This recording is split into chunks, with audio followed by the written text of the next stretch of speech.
In Look East tonight, the bright idea costing taxpayers money, the £1 million council solar power scheme, which hasn't yet produced any electricity.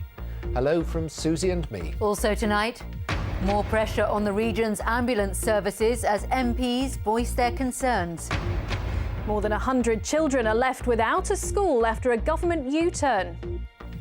And the gymnast making a comeback this weekend after 13 years.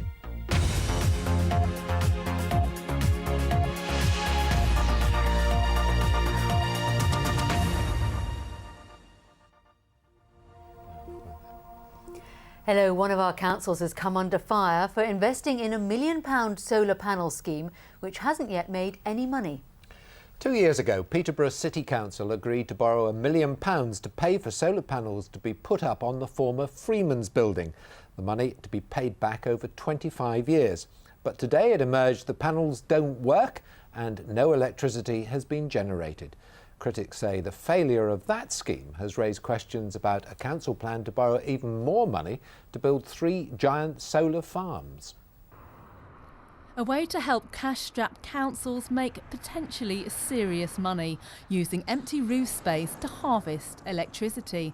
But the scheme here has already been scaled back and is still not up and running. Now, work started to install the solar panels back in the summer of 2011, and it was hoped that by last year it could be earning the council £40,000 a year. But so far that hasn't been happening. They've paid a third of the up to £1 million bill, but negotiations about the rest continue. Those against latest plans for solar say it's a gamble.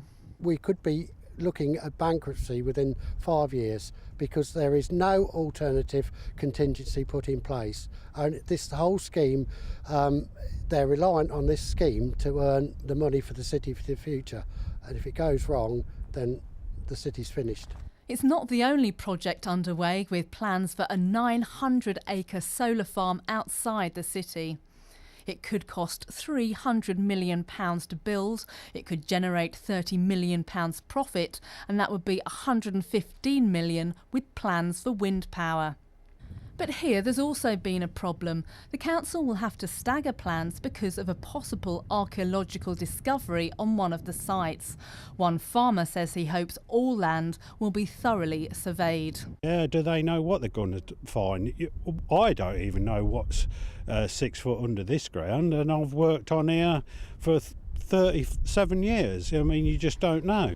Behind the solar panels at the University of East Anglia, one academic believes councils should be exploring every means of generating power. Because of the issues about energy security for the future. We need a diverse mix, and it should be down to the local authority, but the local authority must have a means of generating it by whatever means it chooses. It could be decided in a month whether this farm will go to make way for one of the biggest solar farms in Europe. Emma Bohr, BBC Look East. Well, Marco Seresti is the leader of Peterborough City Council. He's in Peterborough now. This is all a bit of a mess, isn't it? No, I don't think so. Not at all. Well, you're trying to build a solar, to get solar energy using money you don't have, and it's costing you, you've already paid out quite a lot of money so far, so it's costing council taxpayers a lot of money. Well, you need to be more specific. What are you referring to?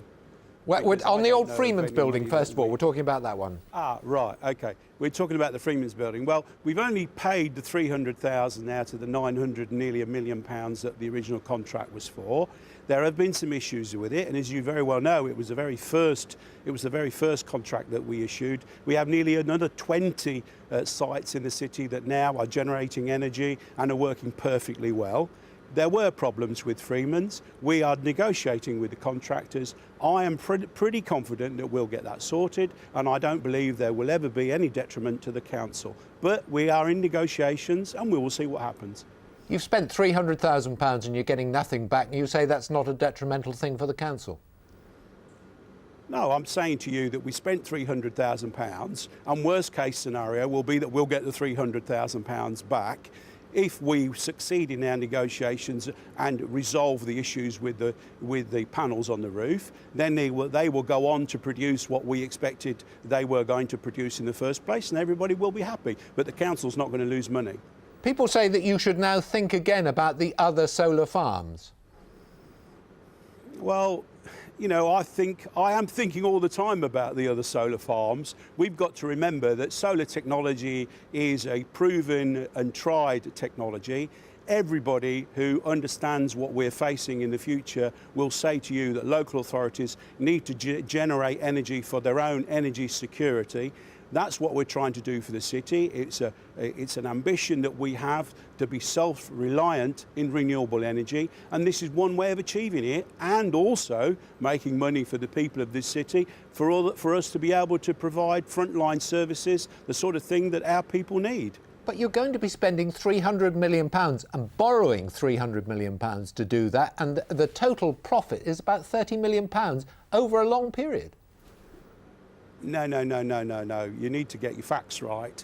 We are spending that amount of money, but the total profits over the period are well in excess of £100 million.